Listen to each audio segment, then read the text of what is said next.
MLA சீட்டு ஸ்டாலின் கொடுத்தா தற்கொலை கூட நான் இருந்தேன், கௌரவம் இல்லாத கூட இருந்தேன், இப்போ நல்ல இடத்துக்கு வந்திருக்கேன், தமிழுக்கும் தமிழருக்கும் உதயநிதி ஸ்டாலின் எடுத்தால் வேறு நாதி இல்லைன்னு பேசுவார். தேவை ஒரு எம்எல்ஏ டிக்கெட், அவ்வளோதான். தலைவர் மேல கையை வச்சு பாருங்க, தொட்டு பாருங்க, வீட்டுக்கு வந்து பாருங்கிற மாதிரி ஒரு மாதிரி சவால் விடுறாங்க. இதெல்லாம் என்ன ஒரு இந்த மாதிரி எமோஷனலாக பேசுகிறவங்களாம் நிற்க மாட்டான். தைரியம் இருந்தால் கை வைங்கடா, என் தலைவரை பார்த்துருவோம். தைரியம் இருந்தால் கை வைங்கடா. என்ன அதிகாரம் இருந்தால், போலீஸ் இருந்தால், தைரியம் இருந்தால் முதல் வீட்டுக்குள்ளே போயிடுங்க. நான் கேட்குறேன், ஒட்டு காலேஜில் இருக்க இளைஞர்களும் உங்கள் வீடு தேடி வருவாங்க, ஞாபகம் வச்சுக்குவாங்க. நானும் ரவுடி தான், எங்களையும் அரெஸ்ட் பண்ணி வடிவேல் மாநில டீல் பேசுகிறாரு. நான் சிங்கம், யார் சொல்கிறா? நான் தான் சொல்கிறேன். நான் சீஃப் மினிஸ்டர் கேண்டிடேட், யார் சொல்கிறா? நான் தான் சொல்கிறேன். எத்தனை நாளைக்கு சீஃப் மினிஸ்டர் கேண்டிடேட்னு சொல்லிட்டு நிற்பேன். உன்ட்ட தான் 40. கமலஹாசனோட கூட கேண்டிடேட் கிடையாது, பின்ன எங்கே சீஃப் மினிஸ்டர் கேண்டிடேட்டாக இருக்கிறதுக்கு? ஸ்டாலினுக்கு தெரியும் அது. எல்லா பக்கம் விஜய் தான் நிற்கிறாரு. அவர் எக்ஸா இருக்கலாம், ஒய்யா இருக்கலாம், மக்களுக்கு அறிவு மூலாத ஆளா இருக்கலாம், யாரானாலும் இருக்கலாம். 40-50 விஜய்க்கு மேலே இல்லைங்கிறேன். 234 விஜய்க்கு அங்கே இடம் இல்லைங்கிறேன். 50 விஜய் தான் தேரும். ரஜினிகாந்த் மாதிரி கடைசி வரைக்கும் வரம்னு சொல்லிட்டு லாஸ்ட் மினிட்ல பண்ணுவாங்கன்னா நீ விமர்சனம் பண்ணலாம். நாங்க கட்சி தொடங்கிட்டோம் 2026 தான் எங்க இலக்குன்னு சொன்ன ஒருத்தரை மறுபடியும் ஏன் போட்டி போடல கேட்டா, நீங்க பப்ளிசிட்டிக்காக தான் கட்சி தொடங்கி இருக்கீங்க.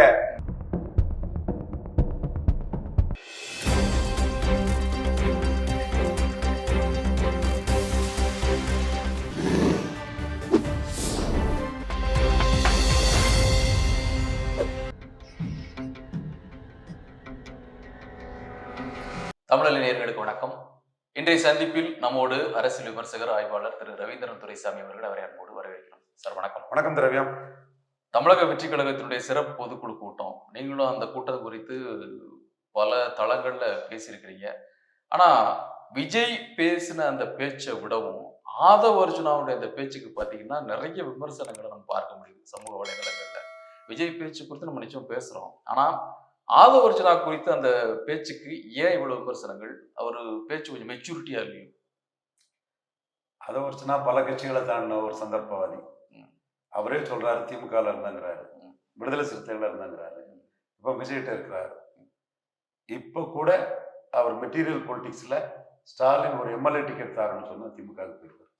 ஒரு சீட்டுக்காண்டி போயிருவார். அது ஒண்ணும் இல்லை, இதெல்லாம் சும்மா விஜய் கிட்ட ஒரு நம்பிக்கை ஏற்படுத்துறதுக்காக ஒரு பேசுற ஒரு போலித்தனமான ஒரு பேச்சு தான். பாவ மன்னிப்பு கேட்கறேன்னு சொல்றாரு சார். நான் 10 ஆண்டு காலம் அங்க திமுக இது பண்ணிட்டேன், பெரிய தப்ப பண்ணிட்டேன். ஒரு எம்எல்ஏ சீட்டு ஸ்டாலின் கொடுத்தா தற்கொலை கூட நான் இருந்தேன், கௌரவம் இல்லாத கூட இருந்தேன், இப்போ நல்ல இடத்துக்கு வந்திருக்கேன், தமிழுக்கும் தமிழருக்கும் உதயநிதி ஸ்டாலினை விட்டால் வேறு நாதி இல்லைன்னு பேசுவார். தேவை ஒரு எம்எல்ஏ டிக்கெட், அவ்வளவுதான். மற்ற எந்த ஐடியாலஜியும் கிடையாது, ஒரு எதுவுமே கிடையாது. சரி, அப்படி ஒரு எம்எல்ஏ சீட்டு தான் கிடைக்குன்னு சொன்னா அவர் விசிகால இருந்து கூட திமுக கூட்டணியில அந்த ஒரு சீட்டை பெற்றிருக்க முடியும் இல்ல? அது ஒரு அவங்களுக்கு ஒரு 4 கொடுக்குறாங்க, 6 கொடுக்குறாங்க, அது போன தடவை மாதிரி 6 இல்ல 10 கூட கொடுக்குறாங்க. அதுலதான் விசிகா 2 ரிசர்வ் தொகுதியோட நிறுத்திட்டாங்க. ஒரு ஓப்பன் கொடுக்கணும்னா இவரு தியாகம் பண்ணி ஆகணும். யாரு? ரவிக்குமார். அப்போ அவரு ரவிக்குமாரை திரும்ப அவ்வளோ லெட் அவுட் பண்ண முடியாது, புதுசா வந்த ஒருத்தருக்காக சமுதாயம் ஏற்றுக்க மாட்டான். விசிகா பொறுத்தளவில் ஆளும் ஷாநவாஸ் எம்எல்ஏ ஆகியிருக்காங்க, பாலாஜிய எம்எல்ஏ ஆகியிருக்காங்க. பாலாஜியை கூட முன்னாடியே வாய்ப்பு கொடுத்தாரு, திரும்ப 2வது வாய்ப்பு கொடுக்கும்போது அவர் எம்எல்ஏ இருக்காரு. இவர் ஷாநவாஸ் ஃபர்ஸ்ட் தடவையே எம்எல்ஏ இருக்காப்புல. திருப்பூர், நாகப்பட்டினம். ஆமா, 4 எம்எல்ஏல 2 பேர் அதர் காஸ்ட் ஆட்டு இருக்கிறது ஒரு பெரிய விஷயம் தான். ஆனா எம்பின்னு வரும்போது 2 எம்பியுமே பரையர் சமூகத்துக்கு தாண்டி இன்னொருத்தர் கொடுத்தாங்கன்னா செகண்ட் லெவல் லீடர்ஸ் நிறைய பேர் அங்கே தியாகம் பண்ணவங்க வருத்தப்படுவாங்க. ஸோ அதில் திருமாவளவனுக்கு அது ஷேர் பண்ண முடியல. அப்போ அங்கே இடம் இல்லை, திருமாவளவனுக்கு ஓப்பன் தொகுதி கொடுத்து நம்ம இங்கே திமுக கூட்டணியில் நம்ம சாதிக்க முடியாதுங்கும் போது அவர் விஜய்கிட்ட வர்றாரு. அது விஜய் ஒரு அரசியல் முடிவாட்டு எடப்பாடியை சிஎம்னு போயிட்டாருன்னா அங்கே இவருக்கு வாய்ப்பு இல்லைன்னு சொன்னா உடனே அண்ணா சொன்னாரு, வேட்டி துண்டு கொள்கை வேட்டி மாதிரி, துண்டுங்கிறது பதவி மாதிரி, கொள்கை எதிரியான பாஜக கூட விஜய் போயிட்டாரு, இதை ஏற்றுக்கொள்ள முடியாது, நான் அரசியல் கொள்கை எதிரிய வீழ்த்துறதுக்கு அரசியல் எதிரி வந்து எப்போ வேணாலும் அதை வீழ்த்திக்கலாம், கொள்கை தான் முக்கியம்னு திமுகவிலே போய் ஒரு சீட் வாங்குறதுக்கு எண்ணம் கொண்டவர் தான். அந்த மாதிரிப்பட்ட ஒரு பச்சோந்தல் டைப் தான் ஆதவர்ஜுனா. நம்ம அவர் பெருசா அவரை பெரிய ஒரே கட்சியில இருக்கக்கூடிய ஒருத்தர் மாதிரி எல்லாம் இப்போ ரவிக்குமார் என்னைக்குமே விடுதலை சிறுத்தைகள் கூட திருமாவும் கூட பயணிக்கிறவர். அந்த மாதிரி ரவிக்குமார் கூட எல்லாம் இவரை ஒப்பிட்டு பேச முடியாது. திமுகவோட ஒரு தனிப்பட்ட முறையில் இருக்கக்கூடிய ஒரு விரோதத்தை அல்லது அங்க எது ஏற்பட்ட ஒரு பாதிப்பு வந்து இங்க வந்து தீர்த்துக்கிற மாதிரி இருக்கதா அவருடைய பேச்சுன்னு கேட்கிறேன். அப்படி அவருக்கு எந்த தகுதியும் இல்லை. திமுகவில் அவர் வந்து எந்த பொறுப்புல இருந்த மாதிரி தெரியல. ஒரு சம்பளத்துக்கு இல்ல நான் பதவின்னு இல்லை, அங்க பயணித்ததுல அவருக்கு ஒரு கசப்பான அனுபவம், அதுக்கு ஒரு பழி வாங்குற மாதிரியான பேச்சு மாதிரி இருக்கான்னு. ஒலிக்கு தானே அங்க வேலை பார்த்த, அதுல என்ன சொல்ல என்ன இருக்கு? இல்ல அவ்வளவு நெகட்டிவா நீங்க சொல்றீங்க. பட் ஆனா விஜய் அவருக்கு ஒரு ஒரு பெரிய முக்கியத்துவத்தை கொடுத்து அவ்வளவு நேரம் பேசுறதுக்கு அவ்வளவு நேரம் வாய்ப்பு கொடுத்துருக்காரு. ஆலை இல்லாத ஊருக்கு இல்புக்கு சக்கரை. பண்டுட்டி ராமச்சந்திரன் அண்ணன் வந்து ஐநா சபையிலே பேசினவர், எம்ஜிஆர் மந்திரி சபையில பெரிய லெவல்ல இருந்தவர், கலைஞர் மந்திரி சபையில இருந்தவர், அண்ணாவுக்கு ஒரு பெற்றா இருந்தவர். அவர் வந்து பண்டுட்டியார் வந்து கேப்டன் விஜயகாந்த் வரும்போது நம்பர் 2 இருந்தாரு. அந்த மாதிரி 6 ஆட்கள் யாரும் இல்லை இவங்கள்ட்ட. ஆலை இல்லா ஊருக்கு இல்புக்கு சக்கரை. குஷியானந்து கீழே இருக்கிறதுக்கு தயாரானவங்கள தான் விஜய் என்டர்டெயின் பண்ணுவாரு. குஷியானந்தை தவிர்த்துக்கிட்டு விஜயால அரசியல் நகர்வு செய்ய முடியாது. அந்த கட்சிக்கு வந்து ஒரு 50 வேட்பாளர் அதிகபட்சம், 40 அவ்வளவுதான், அதுக்கு மேல இல்லை. இருந்ததுன்னா அவங்க குஷியானந்த் சென்ட்ரிக்கா உள்ளவங்க. அவர் தான் அந்த கட்சிக்கு தந்தை. தாய் விஜயனா கூட தந்தை குஷியானந்த் தான். அப்படி இருக்கும்போது குஷியானந்த் இல்லாம தாவேக்கா இல்லை. ஸோ குஷியானந்துக்கு சப்பார்டினேட்டா யாரெல்லாம் இருக்க முடியுமோ அவங்க தான் அங்க இருக்க முடியும். அந்த வகையில நிர்மல்குமார் ஆதவர்ஜுனா பண்றவங்க குஷிக்கு சப்பார்டினேட். பேசும்போது கூட பாத்தீங்கன்னா என் தலைவர் மேல கையை வச்சு பாருங்க, தொட்டு பாருங்க, வீட்டுக்கு வந்து பாருங்கிற மாதிரி ஒரு மாதிரி சவால் விடுறாரு. இதெல்லாம் என்ன ஒரு இந்த மாதிரி எமோஷனலா பேசுறவங்களாம் நிற்க மாட்டான். தலைவன் சொல்றவனே அடுத்த கணம் வந்து இந்த ஜோக்கரையா நான் தலைவனா ஏத்துக்கிட்டேன், இவன் ஒரு கேடுன்னு பேசுவாங்க. இது வந்து ஒரு போலித்தனமான ஒரு செயற்கையான பேச்சு. நீங்க இந்த இடத்துக்குள்ள ஸ்டாலின் என்ன ஃபீல் பண்றாருன்னா, விஜய் 40 கேண்டிடேட் அவர்கிட்ட இல்லை, தனிச்சு நின்றுட மாட்டாரு, கேண்டிடேட் ரொம்ப கட்டமைப்பு இல்லை, கேண்டிடேட்ஸ் இல்லை, இஷ்யூவும் அவர் எடுக்கல, அதுக்குள்ள நோக்கத்திலே அவர் போகல, பேரம் பேசுறதுக்கு தான் அந்த ஸ்டாண்டர்ட் எடுக்கிறாரு. அப்படி ஒரு பேரம் பேசி அவர் அதிமுக பாஜக அணியில போறதுக்கு வாய்ப்பு உண்டு. அப்படி அவர் போனா அதுல திமுக வரக்கூடிய பாதிப்பு மினிமமா இருக்கணும்னு ஸ்டாலின் நினைக்கிறாரு. ஸோ அந்த வகையில ஸ்டாலின் வந்து விஜய் அரெஸ்ட் பண்ண கூட இல்லை, விஜய் எஃப்ஐஆர்ல கூட சேர்க்கல. ஒரு எந்த தலைவரும் தன்னோட தொண்டர்கள் இறக்கணும்னு விரும்ப மாட்டாங்கன்னு சொல்றாப்புல. அதே நாம் தமிழர் சீமான் பண்ணவங்க கூட ஸ்டேட் போலீஸ் கரெக்டா செயல்படலை, நெக்லிஜென்ஸுக்கான அந்த 304A டிரைவர் மேல வழக்கு தொடுக்கிற மாதிரி இவர் மேல வழக்கு தொடுத்திருக்கணுங்கிற கருத்தை கூட சொல்றாங்க. ஸ்டாலின் வந்து இவரை வந்து பிரியங்கா காந்திய மோடி ட்ரீட் பண்ண மாதிரி லைட்டா தான் ட்ரீட் பண்ணுவாரு, எடப்பாடியை தான் எதிரியா கருதுவாருன்னு சொல்லும்போது 400 ரவுடி தான் எங்களையும் அரெஸ்ட் பண்ணுன்னு வடிவேல் பாணியில டீல் பேசுறாரு. அப்போ அப்படி விஜயை ட்ரீட் பண்ணி ஸ்டாலினுக்கு என்ன அரசியல் லாபம்?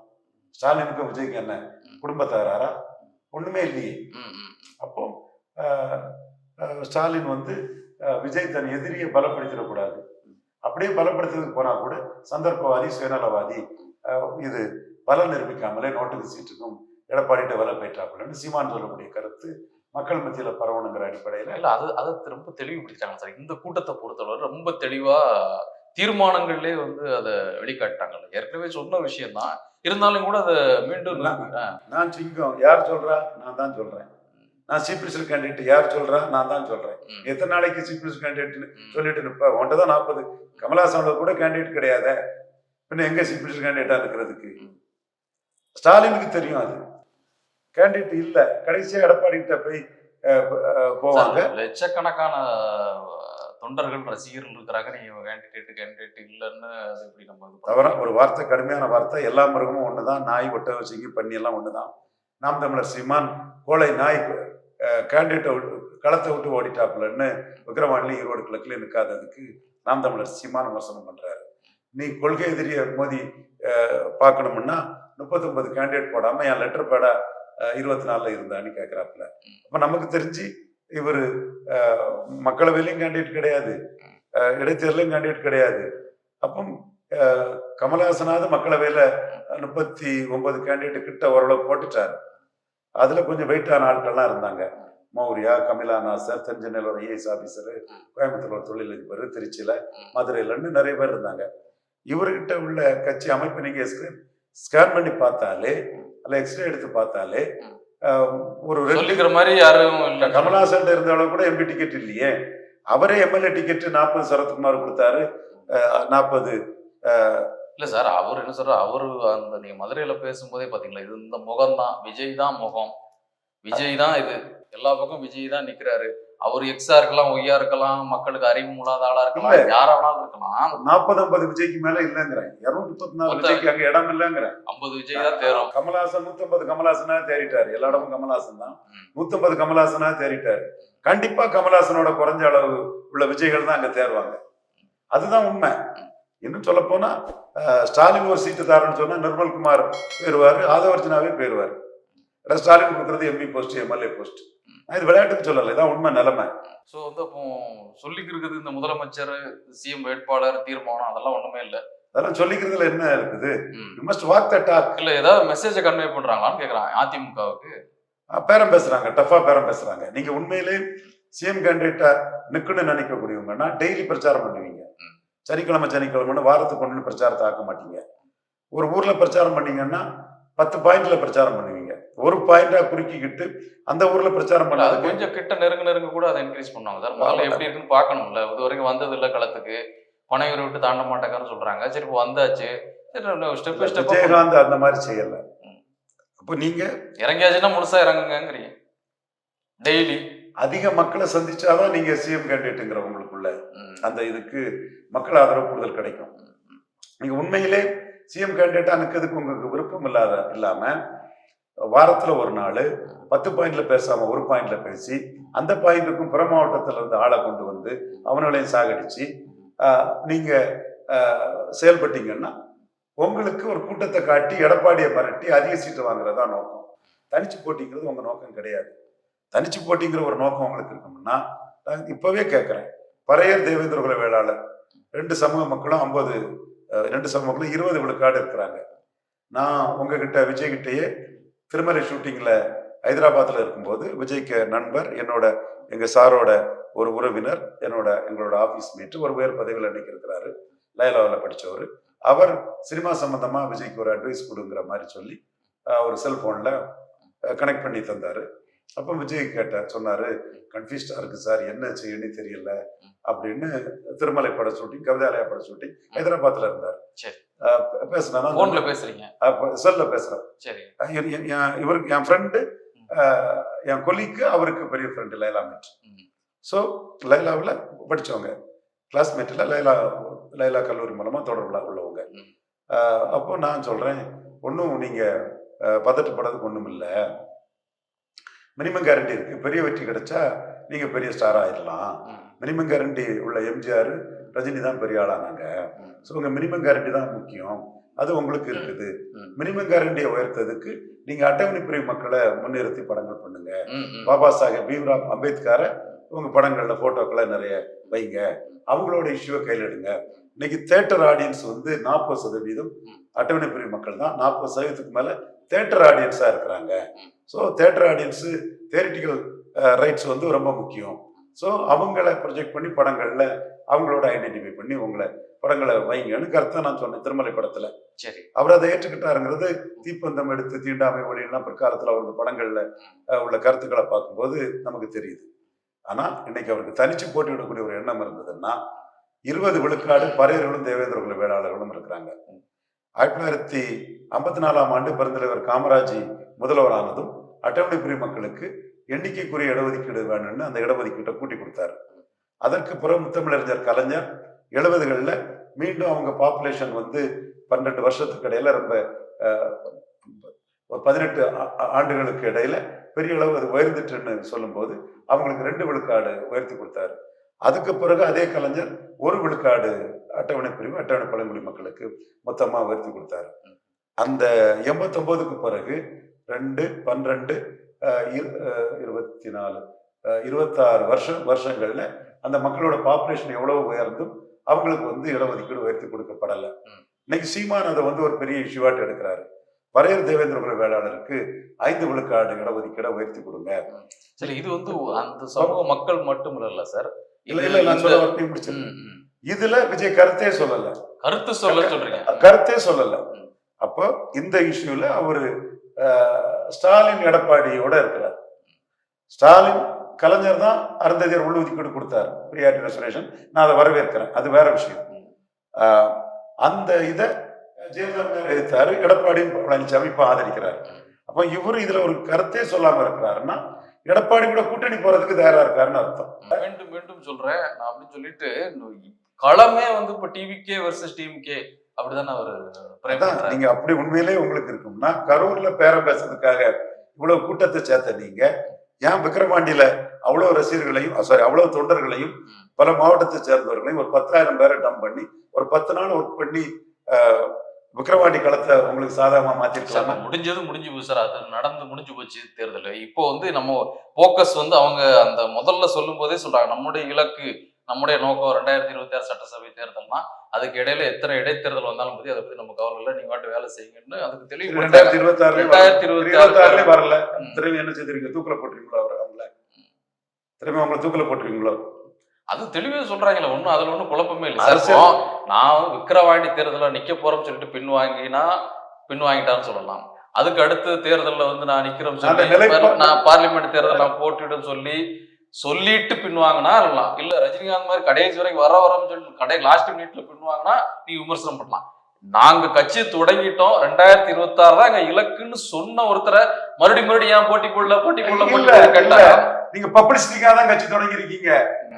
கட்சியை ரெஜிஸ்டர் பண்ணக்கு முன்னாடியே சிஏ எதிர்ப்புன்னு ஒண்ணு மக்களுக்கு தெரியல அனௌன்ஸ் பண்ண வேண்டிய அவசியம் என்ன? நீங்க லெட்டர் பேடா இருக்க வேண்டிய அவசியம் என்ன? கட்சி தொடங்கிட்டு எம்ஜிஆர் திண்டுக்கல் நின்னாரு, கோயம்புத்தூர் நின்னாரு, பிரசாந்த் கிஷோர் வந்து 4 இடத்துல நின்னாரு. நீங்க நிக்கலன்னா உங்க நடவடிக்கை சந்தேகத்துக்குரியது, நம்பகத்தன்மையற்ற. நீங்க நாளைக்கும் வருவீங்களா வரமாட்டீங்களா, சரியான ஒரு ஆஃபர் கிடைக்கலன்னா ரஜினிகாந்த் மாதிரி திரும்பி போறதும் வாய்ப்பு உண்டு. நீங்களும் அதுக்கான ஒரு வாய்ப்பு கண்டிப்பா உண்டு. சோ இந்த ரொம்ப தூரம் வந்தாலும் கூட உங்க நடவடிக்கைகள், உங்க செயல்பாடுகள், நீங்க தனிச்சு நிக்கிறதுக்கு கட்டமைப்பை வலுப்படுத்தல, கட்டமைப்பு இல்ல, கேண்டிடேட் இல்ல.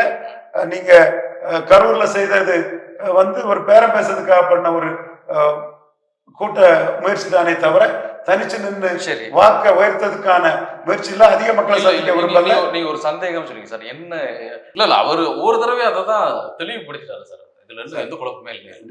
திரவியம், நீங்க பத்திரிகையாளர், பத்திரிகை துறையில நீண்ட நாள் இருக்கிறீங்க. சில ஆட்களோட நடவடிக்கைகள் சந்தர்ப்பவாதம் பொய்களா இருக்கும்போது நம்ம அதை வந்து உடனே நம்ப முடியாது. அவர் கிராமப்புற உள்ளாட்சியில 3வது இடம்னு எல்லா இடமும் டைம்ஸ் ஆஃப் இந்தியா, தினத்தந்தில எல்லாம் விளம்பரம் கொடுத்தாரு. இப்ப நாங்க தான் அவரை வந்து செக் அடிச்சோம். 12,000 கிராமப்புற உள்ளாட்சி வார்டு இருக்குது. நீங்க 2 டிஸ்ட்ரிக்ட்ல 200 வார்டுல நின்றுட்டு சிம்பல் கிடையாது 120 ஜெயித்திருக்கீங்க. இதுல 5,000 ஓட்டு உள்ள கிராமப்புற ஊராட்சி வார்டு, அதுல நீங்க கேண்டிடேட் போடல. 50,000 ஓட்டு உள்ள மாவட்ட கவுன்சில் வார்டு, இதெல்லாம் சிம்பல் உள்ளது.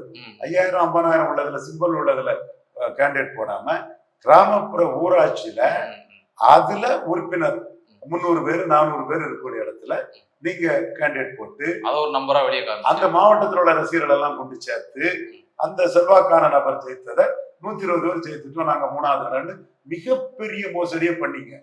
மிகப்பெரிய மோசடியை பண்ணீங்க. நான் வந்து ஆதாரம் கேட்டேன், ஆதாரம் இல்லை, ஒண்ணும் இல்லை, துண்டை காணும் துணியை காணும்னு ஓடிட்டீங்க. அப்போ உங்களோட நடவடிக்கையிலே ஒரு மோசடித்தனம் தெளிவா இருக்குது. அடுத்து 234 தொகுதியிலையும் அன்னதானம் வழங்கணும், ஜூன் 22 விஜய் பிறந்த நாளுக்குன்னு நீங்க செய்தி கொடுத்தீங்க. ஏற்கனவே சொன்னீங்க. ஆனா வந்து 1-2 காமிச்சிட்டு அதுக்கான போட்டோக்களோ விவரங்களோ எதுவுமே இல்லை, ஒரு கொடுத்ததுக்கான ஆதாரங்கள் 35 கிலோ ஆதாரம் இல்லை. அப்போ உங்ககிட்ட கட்டமைப்பு இல்லை.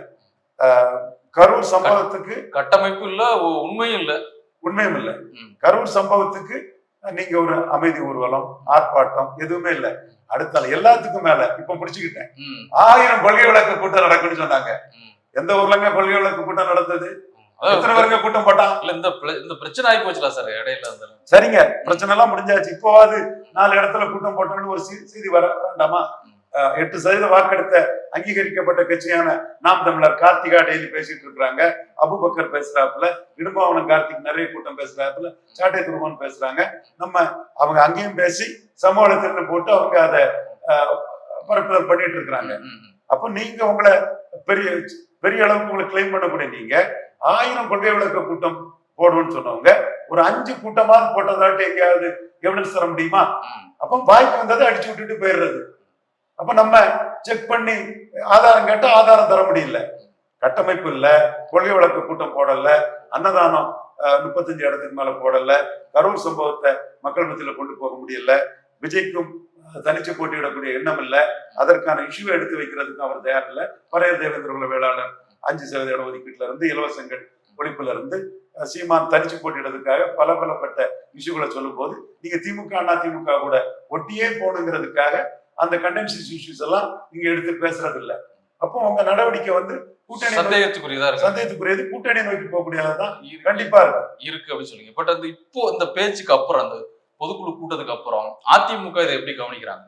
அதிமுக பொறுத்தளவுல இவருக்கும் அதிமுகவுக்கும் ஒரு லிங்க் இருக்கு. அந்த லிங்க் இருக்கனாலதான் 4-5 இடத்துக்குள்ள எடப்பாடிக்கு தாவேகா தொண்டர்கள் கொடியாசிச்சதை இவங்க அன்னைக்கு எதிர்க்கல. ஆனா எந்த இடத்துக்குள்ள இவங்க அதிமுக மேல வெறுத்துட்டாங்கன்னா, ராஜேந்திர பாலாஜி நாங்களும் அதிமுக பாஜகவும் 150 இடம் ஜெயிப்போம், விஜய் வந்தாருன்னா 200 ஜெயிப்போம், நீங்க பாஜகவை கீழே வாங்குங்கிற சொல்லும் போதுதான் நிர்மல்குமாரை வச்சு மறுத்தாங்க. இத 3 நாளைக்கு முன்னாடி ராஜேந்திர பாலாஜி பேசுறதுக்கு 3 நாளைக்கு முன்னாடி ஆர் உதயகுமார் வந்து பவன் கல்யாண் மாதிரி நீங்க டெப்டி சீஃப் மினிஸ்டர் சொன்னதும் உங்களுக்கு பலம் நிரூபிக்காத நீங்க பலம் நிரூபிச்ச பவன் கல்யாணோட உங்களை ஒப்பிட்டதும் உங்களுக்கு மகிழ்ச்சி கேள்வியில அதுக்கு பதிலே சொல்லல, நீங்க அதுக்கு மறுப்பதும் தெரிவிக்கல. பாஜகவுக்குள்ள நீங்க 20 சீட்டுன்னு சொன்னதும் உங்களுக்கு மறுப்பு வருது. அது எடப்பாடிக்கு மேல இருந்து வந்த அழுத்தம், அண்ணாமலை கொடுத்த அழுத்தம். அதுல பாஜகவை கலத்தி விட போறாரு, தாவேகாவை சேர்க்க போறாருன்ற செய்தியெல்லாம் வந்தோம்னா மறுக்க மாட்டாங்க. பாஜகவுக்கும் கீழே 20 சீட்டுக்கு தான் தகுதின்னு சொல்லும் போது நீங்க அதை மறுத்து விளையாடுறீங்க.